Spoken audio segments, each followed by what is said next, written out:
What's up, Cardboard Nation and slab heads? This is Tyler bringing you another video from Short Slabs. This is going to be a change of pace for this video. I was recently asked in one of the comment sections, which I highly encourage anyone to either subscribe, give me a thumbs up, or even give me some feedback and drop a comment below. But one of the comments that I recently had was from a member asking, do I have a PC, or do I collect, or do I only flip cards for profit? As a matter of fact, I do have a PC.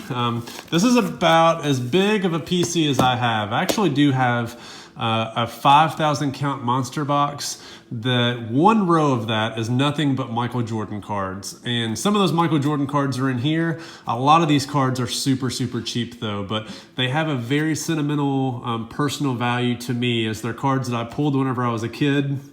I've probably sold maybe half of my Jordan collection, including a lot of cards that I probably shouldn't have sold back in the day.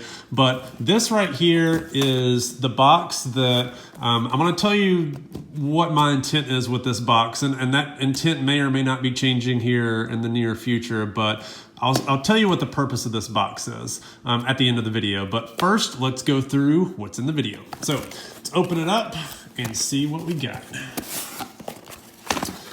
So as you can see, we've got some graded cards and some not so graded cards. Some cards that actually might send off at some point, but nothing that's really going to be gem mint worthy. It's really just going to be stuff that is really just cool. So first up, I have a Michael Jordan patch and LeBron James patch from SP Authentic, or SP Game Used. This is the first patch card that I've had from either of these guys, and I got this a couple years ago before both of these things, or before really all this stuff really took off. Love this card. I had to have something with LeBron and MJ on it. MJ should be at the top because for all you crazy people who think that LeBron is better than Jordan, one, you're crazy, you need to get help. But two, Michael Jordan should always be the centerpiece of any Michael Jordan, LeBron, or Kobe card. So that's the only thing that I can complain about this card. It is numbered to 50. Love this card. Really cool. Next up is a Michael Jordan Scoring Kings Plus. So for you guys who are collectors of the 90s cards, this is the plus version, which you can sort of see that plus version with the crazy foil. I actually bought this card on eBay maybe in 2014, 2015, and it was not listed as the foil or the plus version. So you can actually see it has plus here listed. These are very condition sensitive. You can kind of see that it does have some white edges. If I graded this is probably going to come back a PSA 8. So that's why I haven't graded it yet. But again, really cool 90s card, and it's very underrated. Next up, we have some of the cheaper Jordan cards, but these are some cards I actually pulled. I pulled this from a box way back in, I think this was what, 99 2000 SPX? Yep. So 99 2000 SPX, I got 3 boxes of this for Christmas from my dad, and this is an original card that I pulled from that product. In addition to the next two, so this one is the Prolifics Michael Jordan insert, and then also the SPX Masters, which is a really beautiful card.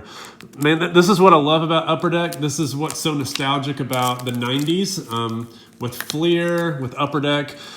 They just don't make cards like this anymore. And for those of you who don't understand the 90s craze, if you didn't collect in the 90s, you just... I mean, just look at that. Look how gorgeous that is whenever the light hits it. Looks exactly like a Star Ruby from Skybox. Like, there's just something about these cards that takes you back to your childhood. So similarly to the SPX boxes I got whenever I was a kid, I also got 3 of these for Christmas. This is SPX Finite from 1998. I loved opening these cards, and I don't know why they're not as popular as they are, because every card in the pack was serial numbered. So every Jordan card, as you can imagine, I was just going nuts for Jordan cards. So this is the best one. This is the SPX Excellence that I pulled. Also have the Top Flight. And for those of you who don't know, they have specific parallels to these cards. So they have a Top Flight Radiance, and then they have Top Flight Spectrum, just as they have the Excellence Radiance and Excellence Spectrum. So really cool cards. As you can see, this is the Radiance version of the base card, and it's numbered to 5,000. Another really cool card that is somewhat underrated is the full court insert from 96-97 Fleer Ultra. So this product is known for having Kobe Bryant's rookie, and in addition to Allen Iverson and all the platinum medallion cards, but there's also some really cool inserts like this that are pretty common. I bought this thinking that it was the gold version. So the gold version has all these swirls that are very gold. In the picture it looked gold, and it probably looks gold if you tilt it a certain way in the light, but it turns out not to be gold. So next up is a Bowman's Best Shots insert. I wanted this card because my dad actually bought the Atomic Refractor version of this card, and I graded it for him several years ago, and it came back a BGS 9.5. So he has the Atomic Refractor, and whenever I was a kid, I was very jealous that I didn't have anything similar to that, so I ended up getting a base card whenever I was really younger. Really cool card. Then, believe it or not, I actually pack pulled this card, and I wrote this pricing sticker probably in 1999. So this is what a 20-year-old sticker looks like. As you can see, this card is bubbled up in the top loader. I probably have not removed this in over 20 years. I had the Vince Carter, I had the Jason Williams, I had the Paul Pierce, and Dirk is the only one that I kept on to for whatever reason. I just couldn't let Dirk go, and I'm glad I didn't, because this is a really cool card. So those are the PC cards that I have that sort of bring back a little nostalgia. These are the PC cards that are probably the most valuable. So save the best for last. As you can see, I have Michael Jordan, Fleer rookie, graded BGS 8.5. I actually bought this card raw on eBay. Yes, I gambled and it paid off. I bought this card raw, and it came back a Beckett 8.5. So it's actually 0.5 away from Gem Mint. So subgrades of 8.5, 8.5, 9.59. So if I get a bump on the centering or the corners, this card is going to be a Beckett 9, which I actually don't think that it will bump. I have not tried it, but for anyone who ever wants to buy this, give it a try. Next up, and a card that will never leave my possession, is my very first Fleer Jordan rookie. So back in 1998, I was in a baseball card shop in Lexington, Kentucky, and I was doing my typical thing with my brother and my dad. We were looking at some cards, and a guy walks in saying that he has a Michael Jordan rookie that he would like to sell. He didn't have it with him, but he wanted to sell it, and it has a crease in the middle of it, which it's kind of hard to see where the crease is. It's right in here somewhere. Very faint crease.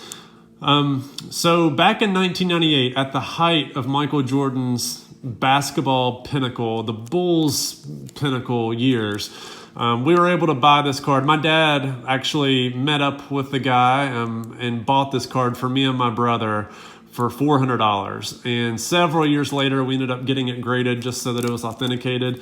But this will always be in my collection no matter what happens in the future, just for the sentimental value. Next up is another card that I bought off of eBay raw, and I bought this probably 3 years ago. So right whenever the star craze started to take off. I don't know anything about star cards, but it looked like it was real. I'm not an expert by any means, and I know I've looked at the forums, but that doesn't make me an expert at all. So I took a gamble, and it paid off. So I wanted to get a star rookie from his 84 set. It's not the 101, but it is a rookie, and it's part of the set. So I think that's pretty cool.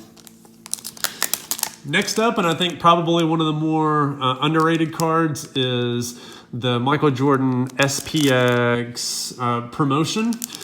So there's a lot of promotion. Well, there's maybe one or two other promotion cards out there that are a little bit different than this. This one is the rare version. So this has not gained as much traction as the other ones because it's rare, and people, I guess people just don't see it. But this is probably one of the more underrated cards from Michael Jordan's 90s issues. Love this card. I fell in love with it as a kid. I always wanted it. I finally got this card for around $300 a couple years ago, and I think it's doubled, if not tripled in value. Very condition sensitive. I submitted this only because I needed to submit some cards to hit my 100 card threshold, so I got this baby protected. But again, really cool card. So the next couple are going to be sort of scattered based on like how rare they are, but this, in my opinion, is one of Giannis's best rookie cards. So if you look at the graded population report, there's multiple parallels for Giannis's exquisite rookies. This is the red parallel, numbered 27. And is graded 9.5. It is the only graded Gem Mint red parallel that there is. There are other parallels that exist. There's actually, I think it was a blue parallel that was numbered to 3. In PSA 10 form, it just sold for $12,000. This card, I would imagine, is probably getting close to maybe the $8,000, maybe even $10,000 mark. I think it's underrated. If a National Treasures autograph patch from Pupini can sell for $60,000, $70,000, $80,000, an on-card autograph exquisite, sure, it's not NBA licensed, but this is exquisite, man. Like, this blows all the other sets out of the water, and they're not making exquisite anymore. Like, I don't know why this card hasn't taken off higher than what it has, but at some point this card will likely be available. And I'll tell you why in a second. I've held on to this card and I want to keep holding on to it, but some of these are going to come loose from my PC. And I'll explain. Next up is a Mike Trout Bowman Chrome number 175 Beckett graded 10. So I bought this card raw off of eBay. I submitted it in a submission and it came back a 10. And I was ecstatic. I was not expecting this to be a 10. I actually submitted it to Beckett because I didn't think that it would be graded a PSA 10. For some reason, I thought that the centering would be off, but it was within the 9.5 tolerances, but everything else was perfect, and it came back a 10. So very rare. I think that there's roughly around 30 of these on the population report. Beckett 10s are like 9.5s are not special. Beckett 10s are. So if you look at the population report for the Topps Update rookie, there's a ton of BGS 10s, but there's not many 10s from the Bowman Chrome 175 issue. So this is a very underrated card. I can see this card taking off down the line. It's got some junk on the case. I can definitely see this card taking off down the line. Next up, another underrated Mike Trout rookie card. I've graded 3 to 4 of these. PSA 10, again, it's a low pop. The pop, I guess in 2017 was around 50, and I think it may have doubled since then. But the number of clean copies are drawing up. This is the lowest population PSA 10 rookie card that Mike Trout has outside of the Panini Prime Cuts card, which I don't think there is a PSA 10 for that. For any Topps issues, this is the card. So registry set collectors, there's only 100 total PSA 10 sets or higher that you can get, and you have to have this card. And this is rarer than the Topps Update, it's rarer than the Bowman Chrome, it's rarer than any of them. This is the card that you want, so really nice. Next up is a Mookie Betts. This is the Topps Heritage buyback from Transcendent, numbered 1 of 1. Now, it's not the only 1 of 1. I've come to find out that there are 5 or 6 stamped 1 of 1s, which really just makes this a 1 of 6. But still very, very cool. And it's graded PSA 10. I think the last one of these may have sold for $2,000 or $3,000 as a 9.5. And Mookie, man, if the hobby ever catches on with Mookie, this card goes up to 5 figures very, very rapidly. His stuff took a jump last year with the MVP and with the World Series championship, which is why I hung on to it. I see this as a very solid investment piece. But I'm waiting, like, please, hobby, take notice of Mookie. He's amazing, so please make this a $10,000 card. Next up, and one of the more difficult cards, in my opinion, to figure out how to price is the... Oh, I've got a notification that my battery is almost dead. All right, there we go. Sorry about that. Have a 2007 Upper Deck Ultimate Collection autograph foil. This is like the platinum foil variation. You can see this card is numbered 1 of 10. So this card is very, very rare. And Kevin Durant high-end stuff has shot up. The reason why it's a PSA 8 is, so the front is very clean. The back has a lot of edge chipping.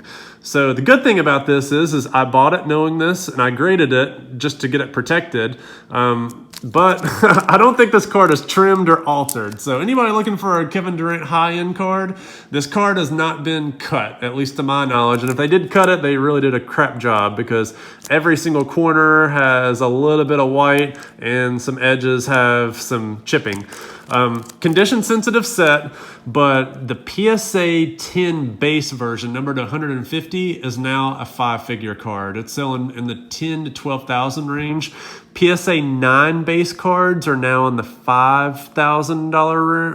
I don't know if they're, let me think. It's either that or the gold version is selling for around 5,000.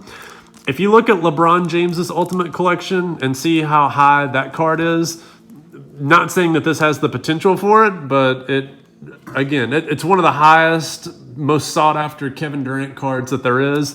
And this is the last copy that has popped up that is the foil version. There's been several base numbered to 150. There's been several golds numbered to 50. There's not been another foil version pop up. And again, this is number 1 of 10 that's in my collection. So very, very cool card. I don't know how to estimate the value on this. I'm very wishful thinking. I'm hoping that I can get a price in my head for it, but I don't know if I will. But very, very cool card, and happy to show it off to the world. Last but not least is another Giannis autograph. So this is the Fleer Retro Primetime Rookie autograph card, graded PSA 10, number to 60. Again, the 90s. The 90s. They just don't make cards like they used to. Like, this is a throwback to the 1999-2000 Skybox Primetime Rookie auto set, I believe. And it's just gorgeous. Like, there's no Panini on-card autograph that is made that looks more nice than this. And again, this one's graded PSA 10. It's a very rare, hardly ever pops up. I'm not sure where they're all going, but they're all definitely in somebody's collection. So that's basically the PC that I have. And basically, I collect Michael Jordan cards. I don't have an amazing Michael Jordan collection. There's a lot of people out there that have a collection better than I do. But a lot of the collections I have are sentimental. So they're either cards that I got whenever I was a kid. They're either cards that I had whenever I was with my dad. Or they're cards that I got during a certain phase of my time, or of my life, where I was either with someone, and it sort of brings back those memories, or it's just some sort of sentimental touch. So I told you guys what the purpose of this box, that I have an intention for this box. And so of these cards, my goal with this box is that if I ever find the right significant other, my plan was, and still kind of is, but it's kind of changing, is for this box to be sold. So everything in this box I would throw up on eBay, and that would fund my engagement ring. And depending on the sale value, it would probably end up funding maybe part of the wedding or honeymoon or whatever.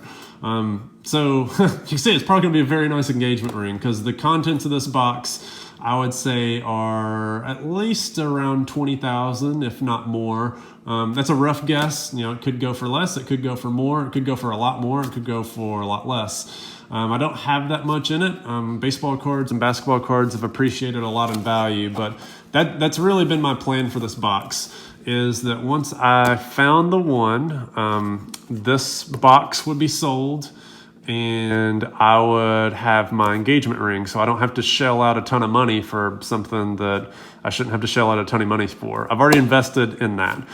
Not that I'm losing faith in that plan. It's just that I'm kind of losing faith in that plan. Let me be honest. I'm losing faith in that plan. So I don't want this box to just sit here. It has gone up in value a lot. So one of the things that I'm contemplating is selling select cards from this box, if not all of them, except for maybe the Michael Jordan rookie that my dad got me. and investing. My long-term plan has always been to invest in real estate. And right now I'm building up enough value to where I can do that from my baseball cards and from my job. And this would also help with that. So if I could get 20 to 25,000 for this box, maybe even 30,000, I don't know, depending on what those 2 key cards with Kevin Durant and Giannis go for, that would be a great seed for me to invest in a property. And that's a property that I can invest in now that will pay me, hopefully, mailbox money for the rest of my life. And then that could be a seed for, you know, me having some sort of engagement ring at some other point in time. But right now, I'm kind of losing faith in the intent for this box. Just not having any luck finding that right lady. So yeah, if you guys have any tips, drop some comments below. I'd say the biggest one is probably to not talk about my baseball cards. Doesn't seem to go very well with the significant other options out there. So wanted to show this off to everybody. It's a little bit different. Again, most of these cards I have graded, so it is kind of like on point, but I'm not opening up a PSA box for you guys. So if you guys like these cards, if you like the video, again, feel free to drop a comment, drop a subscribe. I'd greatly appreciate it. Or drop a comment below if you have any thoughts on value or just have any thoughts in general. I'm open to all comments. So, all right, guys, thanks for watching and see you later.